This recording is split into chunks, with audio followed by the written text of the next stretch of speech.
Selamat sejahtera. Kami dari kumpulan 6 Pusat Pengajian Kejuruteraan Kimia.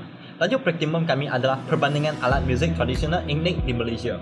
Bila sebut muzik, impresi pertama dalam minda saya adalah unsur yang penting dalam kehidupan harian. Tetapi, dalam konteks muzik tradisional, muzik boleh dilihat sebagai khazanah budaya sesuatu bangsa yang mampu menggambarkan imej dan ketamadunan budayanya. Di Malaysia, terdapat pelbagai etnik hidup bersama. Oleh itu, setiap alat muzik tradisional etnik di Malaysia mempunyai keunikannya. Sebagai contoh, jenis tiupan alat muzik tradisional Melayu ialah serunai. Serunai merupakan salah satu daripada alat muzik utama dalam persembahan wayang kulit, menorah dan gendang silat. Serunai mempunyai 7 lubang di permukaan atas batang dan 1 lubang kecil di bawahnya untuk menentukan not lagu apabila dimainkan. Seterusnya, alat muzik tradisional Melayu jenis pukul ialah gendang. Gendang dimainkan semasa tarian dan semasa menyambut perayaan atau pertabalan diraja. Badan gendang diperbuat daripada kayu yang lebih baik dan tahan lasak seperti kayu nangka, kelapa atau cempedak untuk mengeluarkan bunyi yang merdu. Iswa, boleh jelaskan sedikit tentang alat muzik tradisional etnik lain di Malaysia? Ya, boleh Yongsi. Sekarang saya akan jelaskan tentang alat muzik tradisional etnik Cina dan India. Alat muzik tradisional Cina jenis tiupan ialah dizi. Dizi diperbuat daripada buluh, kayu dan logam bergantung pada jenisnya. Dizi mempunyai 8 lubang, iaitu 6 lubang jari, 1 lubang mulut dan 1 lagi lubang selaput. Seterusnya, alat muzik tradisional Cina jenis pukul ialah gong. Gong biasanya dimainkan dalam pelbagai drama, orkestra klasik dan tarian singa. Badan gong merupakan sebuah permukaan yang melengkung diperbuat daripada logam.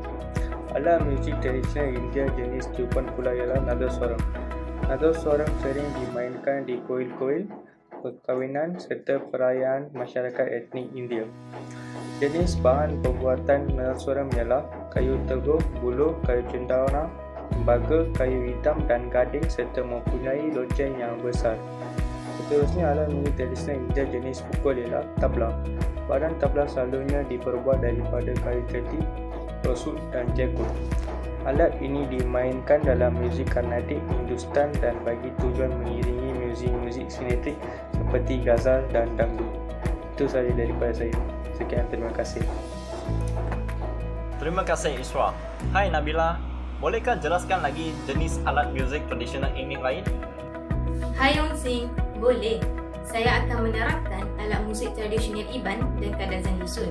Alat muzik tradisional Iban jenis tiupan ialah selengut. Selengut merupakan sejenis fluid hidung yang diperbuat daripada buluh kecil. Alat muzik ini sering dimainkan bersama alat muzik lain seperti gong atau gendang. Alat muzik ini juga dimainkan secara solo atau mengiringi penceritaan tradisional. Selain itu, alat muzik tradisional Iban jenis pukul ialah tawak. Tawak biasanya dibuat secara berpasangan di mana ia mempunyai ibu dan anak dan diperbuat daripada perunggu iaitu campuran timah dan juga tembaga. Tawak merupakan alat muzik utama dalam muzik tabuh Iban yang biasanya dimainkan semasa tarian ajat dan menghidupkan bulan gerhana. Alat muzik tradisional Kadazan Dusun jenis tiupan ialah bungkau. Bungkau diperbuat daripada kayu polat iaitu sejenis pokok palma. Bungkau dimainkan semasa musim penuaian padi di kawasan padi dan juga semasa orkestra muzik bambu. Selain itu, alat muzik tradisional Kadazan Dusun jenis pukul ialah kulintangan. Kulintangan biasanya dimainkan semasa upacara keagamaan dan juga semasa majlis perkahwinan. Kulintangan diperbuat daripada perunggu dan juga tembaga pada zaman dahulu. Namun, pada zaman ini, kulintangan diperbuat daripada besi biasa. Terima kasih Nabila. Okey, saya telah merumuskan semua info yang dikongsikan oleh Iswa dan Nabila dan membuat pertandingan dari segi saiz dan bahan. Anda boleh tekan butang berhenti seketika untuk tengok lebih jelas. Okey, kita teruskan. Hai Ram, boleh jelaskan metodologi kajian laporan ini? Hai, boleh. Kajian ini dijalankan melalui internet, soal selidik dan temu bual. kami menggunakan internet untuk mengumpul data dan maklumat seperti gambar dan sejarah berkaitan alatan muzik tradisional bagi setiap kaum. Selain itu, kami juga mengedar borang soal selidik Google Form secara atas talian seperti WhatsApp dan Facebook. Tujuan utama adalah untuk menganalisis sejauh mana generasi muda memahami tentang alat muzik tradisional etnik di Malaysia dan usaha generasi muda dalam mewarisi alat muzik tradisional daripada pelbagai kaum. Seterusnya, kami menumbuh bual secara atas talian melalui aplikasi messenger video chat kepada rakan-rakan yang lain. Tujuan ini adalah untuk menambahkan maklumat secara lebih jelas berkaitan alat muzik tradisional dan mengurangkan interaksi fizikal antara satu sama lain pada masa ini. Yongsin, sampai sini sahaja saya kongsi. Saya perlu menghadiri perbincangan lain. Jumpa lagi. Jumpa lagi. Yongsin, saya ingin berkongsi tentang hasil kajian soal selidik yang telah kami lakukan berkaitan dengan jambina, kaum dan umur. Wow, menarik. Terdapat 122 orang responden mengambil bahagian dalam soal selidik ini. Bilangan lelaki adalah 66 orang, iaitu 54.1% daripada kesemua responden. Manakala bilangan wanita adalah 56 orang, iaitu 45.9% daripada kesemua responden. Kaum Cina merupakan responden utama soal selidik ini dengan adanya 59 orang, iaitu 48.4% daripada jumlah keseluruhan. Responden Melayu pula mewakili 32.8%, iaitu sebanyak 40 orang. 15.6% diwakili oleh responden kaum India, iaitu sebanyak 19 orang responden. Terdapat 4 orang terdiri daripada Bumiputra dan Bangladesh. Majoriti responden kami terdiri daripada kaum Cina dan Melayu. Hal ini mungkin disebabkan kerana kami menyebarkan soal selidik ini di kumpulan sosial media yang majoritinya terdiri daripada kaum Melayu dan kaum Cina. Kebanyakan responden soal selidik ini berumur 20 hingga 24 tahun, iaitu sebanyak 82%.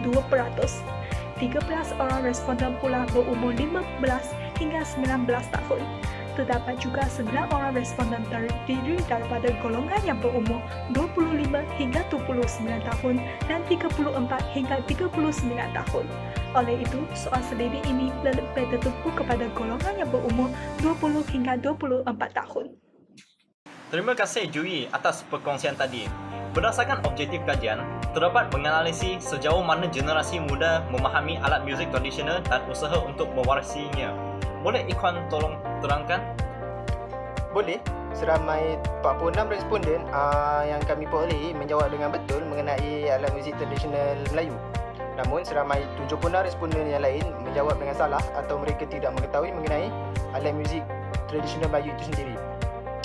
Bagi alat muzik tradisional Cina pula, seramai 105 responden iaitu mewakili 86.1%, mereka menjawab dengan betul mengenai alat muzik tradisional Cina sendiri.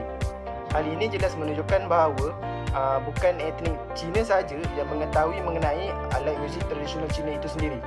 Namun, terdapat sebahagian kecil daripada responden ini menjawab dengan salah atau mereka tidak mengetahui mengenai alat muzik tradisional Cina itu sendiri.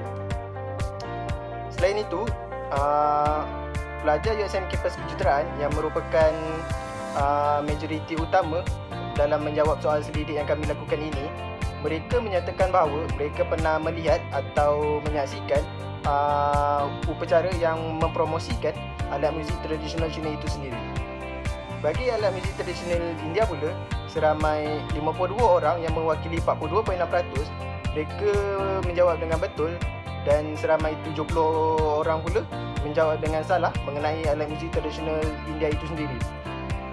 Ini jelas menunjukkan mereka tidak mengetahui alat muzik tradisional India itu sendiri. Okey, Emilia, boleh anda terangkan sedikit mengenai hasil usaha untuk mewarisi alat muzik tradisional ini sendiri? Okey, berdasarkan soal selidik ini, kebanyakan responden berminat untuk mempelajari alat muzik tradisional di Malaysia, termasuklah etnik sendiri ataupun etnik lain. Hanya segelintir responden tidak ingin mencuba alat muzik tradisional walaupun diberi peluang. Seramai 50 orang responden berminat untuk mencuba alat muzik tradisional di Malaysia. 28 responden mendapat pendahan kepada susunan kesenian. 24 responden yang lain ingin belajar alat muzik tradisional sebagai hobi baru mereka. Hanya 20 responden memilih merawatkan sebaya sebagai faktor yang membuatkan mereka berminat untuk mempelajari alat muzik tradisional di Malaysia. Dua platform utama bagi responden untuk mendapatkan pengetahuan berkaitan alat muzik tradisional ialah nama web dan persembahan awam seperti konsert ataupun majlis-majlis. 62 responden telah memilih televisyen, radio ataupun surat khabar, manakala 42 responden memilih kursus universiti iaitu hubungan etnik sebagai platform mereka mengetahui alat muzik tradisional. Hal ini jelas menunjukkan kursus ini memainkan peranan yang agak penting untuk mempromosikan alat muzik tradisional di Malaysia. Pilihan yang paling kurang adalah keluarga, saudara ataupun sahabat dengan hanya 39 responden memilihnya. Secara keseluruhan, kebanyakan responden iaitu 54 responden memilih untuk mempelajari alat muzik tradisional bagi mewarisinya.